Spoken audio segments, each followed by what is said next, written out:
10월의 마지막 주일입니다. 이 아름다운 감사의 계절이 이제 서서히 저물어 가고 있습니다. 오늘은 이 감사의 계절을 마지막으로 묵상하면서 우리 인생도 저렇게 아름답게 물들어가기를 소망하면서 다시 한번 감사를 고백하는 그런 시간을 가지려고 합니다.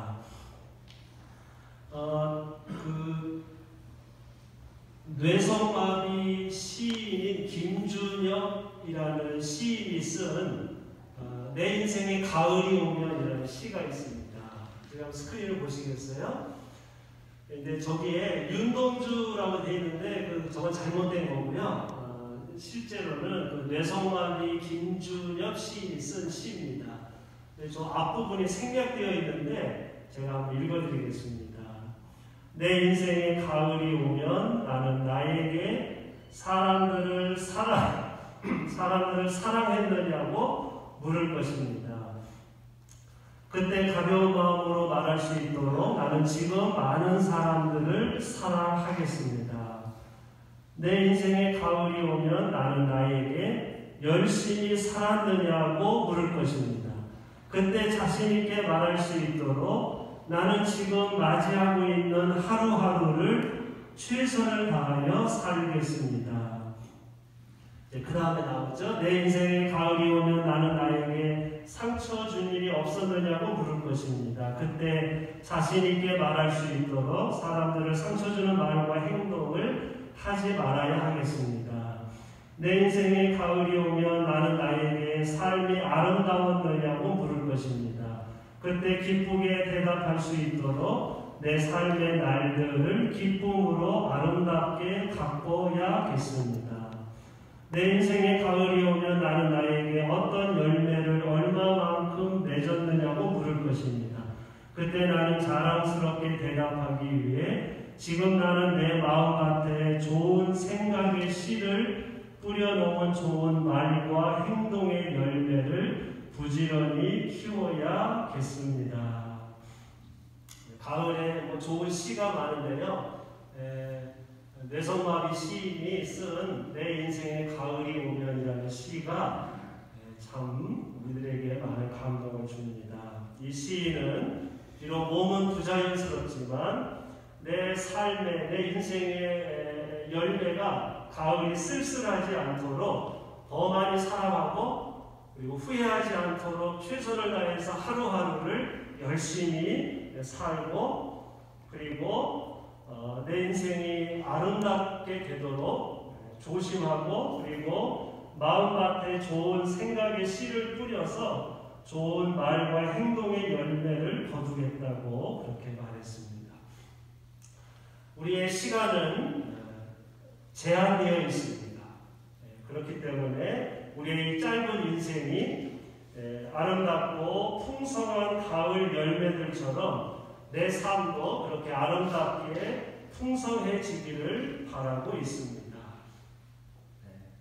물론 우리 인생에 후회와 아쉬움이 있습니다. 하지만 그런 과거의 그런 후회와 아쉬움이 있다 하더라도 지난 삶을 되돌아보며 감사드리고 그리고 남은 인생 비록 과거의 후회와 아쉬움이 있을지라도 앞으로 남은 인생 우리의 인생이 더 아름답고 풍성한 삶을 살기 위해서 우리가 하루하루를 소중히 여기고 저 시처럼 그렇게 우리의 남은 인생을 아름답게 만들어 가야 할 줄로 믿습니다. 여러분 오늘 우리가 예배 부름으로 읽은 시편 90편을 예배 부름으로 읽었는데요. 이 시편 90편은 굉장히 유명한 시입니다.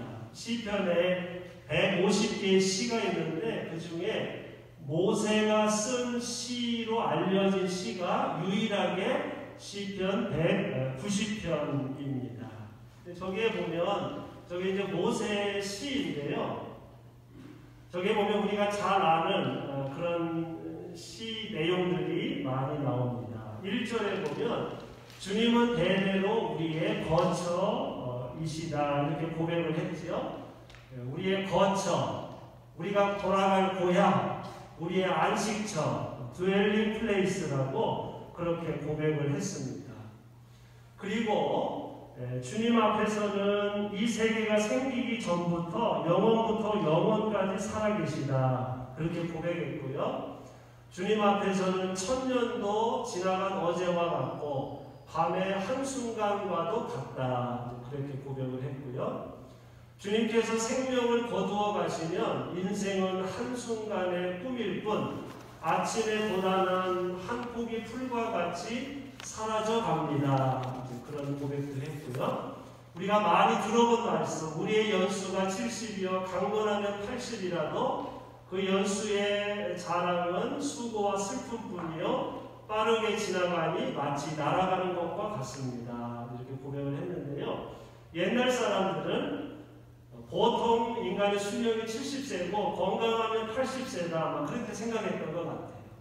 그러나 우리가 옛날 사람들보다 좀 더 산다고 해서 저 고백이 틀린 건 아니죠. 주님의 영원한 시간에 비하면 우리의 인생은 너무 짧고 우리가 설사 80세, 100세를 산다 하더라도 우리의 저 고백처럼 우리의 날수는 정말 순식간에 날아가는 것처럼 그렇게 빨리 날아갑니다. 그런데 모세는 그렇지만 모세는 저렇게 빠르게 날아가는 세월 속에서 그리고 지난 삶을 되돌아보면 후회와 아쉬움이 있지만 모세는 저렇게 기도했습니다. 주님, 우리의 남은 시간, 우리에게 내 남은 시간을 세는, 나를 세는 지혜를 주셔서 우리에게 우리의 나를 세는 법을 가르쳐 주셔서 지혜의 마음을 얻게 해주십시오. 내가 남은 시간, 하루하루를 계수하면서 내가 이 남은 시간을 과거보다 더 풍성하고 아름답게 후회 없는 삶을 살도록 우리의 남은 시간을 계수할 수 있는 지혜를 달라고 그렇게 기도했습니다. 그렇습니다. 우리의 삶은 너무 짧습니다. 그러나 또 한편으로 생각하면 우리의 인생은 짧기 때문에 값어치가 있습니다. 원래 귀한 것들은 항상 부족하기 마련입니다. 하나님께서는 우리가 짧은 인생을 사는 동안 우리를 인도해 주시고 때가 되면 주님의 품으로 부르셔서 영원히 안식하게 하십니다. 우리의 시간이 너무 짧고 우리의 삶에 후회도 있고 아쉬움도 있지만 삶에서 죽음에서 죽음을 넘는 삶에서 언제나 주님이 함께 하시기 때문에 우리는 낙심하지 않습니다. 살든지 죽든지 주님은 언제나 우리가 편안히 머무를 영원한 거처, 안식처가 되시기 때문입니다. 집이 없는 사람은 집을 떠났다가 돌아갈 곳이 없습니다. 하지만 우리는 돌아갈 곳이 있기 때문에 하나님께서 대대로 우리의 거처와 안식처가 되시기 때문에 우리는 비록 우리의 시간이 짧다 하더라도 불안해하지 않고 우리는 안식할 수 있고 살든지 죽든지 평안을 얻을 수 있습니다. 저 시편 90편 모세의 기도와 오늘 우리가 이번 주 성서일과로 읽은 신명기 34장을 같이 읽으면 모세의 심정이 이해가 됩니다. 오늘 우리가 첫 번째로 읽은 신명기 34장을 보면 모세가 느보산에서 가나안 땅을 바라보며 인생을 이제 마치는 것을 볼 수 있습니다. 그는 가나안 땅을 들어가지 못하고 죽었는데 그때 그의 나이는 120세였고 그의 눈은 빛을 잃지 않았고 마지막까지 기력은 정정하였다. 이렇게 기록을 했습니다. 모세의 인생을 이렇게 되돌아보면 그는 그의 인생에는 큰 업적을 이루고 성공할 때도 있었고요. 반대로 실패하고 좌절할 때도 있었습니다. 우리가 아는 것처럼 그는 이집트 바로 왕과 1대1로 담판을 벌여서 바로와 싸워 이겼고요. 홍해바다를 건넜습니다. 이집트를 탈출했고요. 하나님과 계약을 체결하고 시내산에서 하나님과 1대1로 대화를 나누었고 40년 동안 히브리 백성들을 광야에서 잘 인도했습니다. 오늘 말씀처럼 성경에 모세보다 더 뛰어난 지도자가 없었습니다. 그는 결국 가나안 땅 입구에까지 도착을 했습니다. 그러나 또 가만히 성경을 꼼꼼하게 읽어보면 모세의 삶에는 그런 영광도 있었지만 후회와 아쉬움의 순간도 있었다는 걸 알 수 있습니다. 예를 들면 모세는 일 중독에 걸려서 모세처럼 열심히 산 사람이 없습니다. 그러다 보니까 너무 공적인 일에 열심히 하다 보니까 좀 가족과 서원해서 가족을 좀 잘 돌보지도 못했고요. 젊은 시절에 이집트 사람이 히브리 사람 괴롭히는 걸 보고 화가 나서 힘으로 문제를 해결하려고 이집트 사람을 죽이는 그런 살인을 저질렀다가 광야로 도망가기도 했고요. 시내산에서 십계명을 받고 내려오다가 히브리 백성이 금송아지를 숭배하니까 그 욱하는 그 혈기, 그래서 그 욱하는 혈기를 참지 못하고 십계명을 그냥 땅바닥에 던져서 돌판을 깨트리기도 했고요. 그리고는 그렇게 꿈꾸었던 마지막 가나안 땅에 이제 들어가지 못하게 되었습니다. 가나안 땅을 바라보기만 하고 들어가지 못한 것은 모세 입장에서는 분명 아쉽고 억울한 일임에 틀림이 없었습니다. 또한 모세는 모세만큼 거칠고 험악한 인생 그리고 스트레스를 많이 받으면서 산 사람도 없었습니다. 그는 이집트 제국과 대결을 했습니다. 그리고 말 안 듣는 히브리 백성들을 이끌고 40년 동안 광야 생활을 했습니다. 그런데 성경은 모세는 그렇게 거칠고 스트레스 많은 인생을 살면서도 120세까지 장수했고 마지막까지 기력이 쇠하지 않았다. 이렇게 성경은 기록을 했습니다. 그래서 우리는 이런 말씀을 보면서 이런 두 가지의 질문을 할 수 있지요.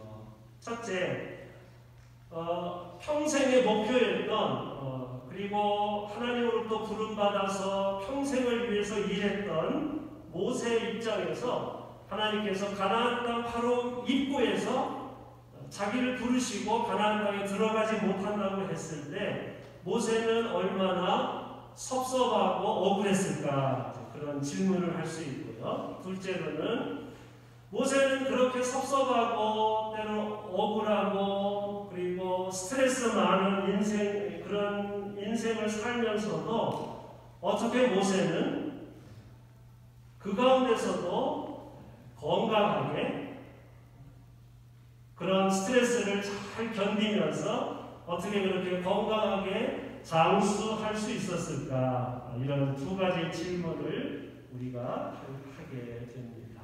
그 비결은 무엇일까요? 모세는 억울하고 때로 아쉬움 많은 인생을 살면서도 원망하지 않았습니다. 그는 인생의 마지막 순간에 하나님께 감사드리고 하나님의 부르심에 순종하였고 그리고 마지막으로 히브리 동포들을 축복하였습니다. 오늘 우리가 신명기 34장을 읽었는데 그 앞장 신명기 33장을 읽어보면 모세가 죽기 전에 마지막으로 말 안 듣는 히브리 동포들을 마지막으로 최선을 다해서 축복해주는 그런 말씀을 33장에서 볼 수 있습니다. 모세의 마음속에는 가나안 땅을 밟지 못한 것에 대해 하나님께도 섭섭하고 히브리 백성들에게도 섭섭한 것이 있었을 것입니다. 하지만 모세는 여기까지 인도해 주신 하나님께 감사드렸고 동포들의 미래를 축복해 주었고 그리고 여호수아를 안수해 주었습니다. 어떤 상황에서든지 주님을 의지하고 감사하였기 때문에 모세는 120세까지 그렇게 건강하게 살 수 있었습니다. 여러분 우리의 인생도 마찬가지입니다. 비록 내 인생에 후회와 아쉬움이 있을지라도 인생의 마지막 남은 시간을 어떻게 보내느냐가 중요합니다. 우리의 인생에도 후회와 섭섭함과 아쉬움이 있지만 지난 삶을 되돌아보며 주님께 감사드리고 이웃을 위해 봉사하고 마지막으로 후손들을 축복한다면 우리도 모세처럼 마지막까지 건강하고 아름답게 인생을 마무리할 수 있을 것입니다.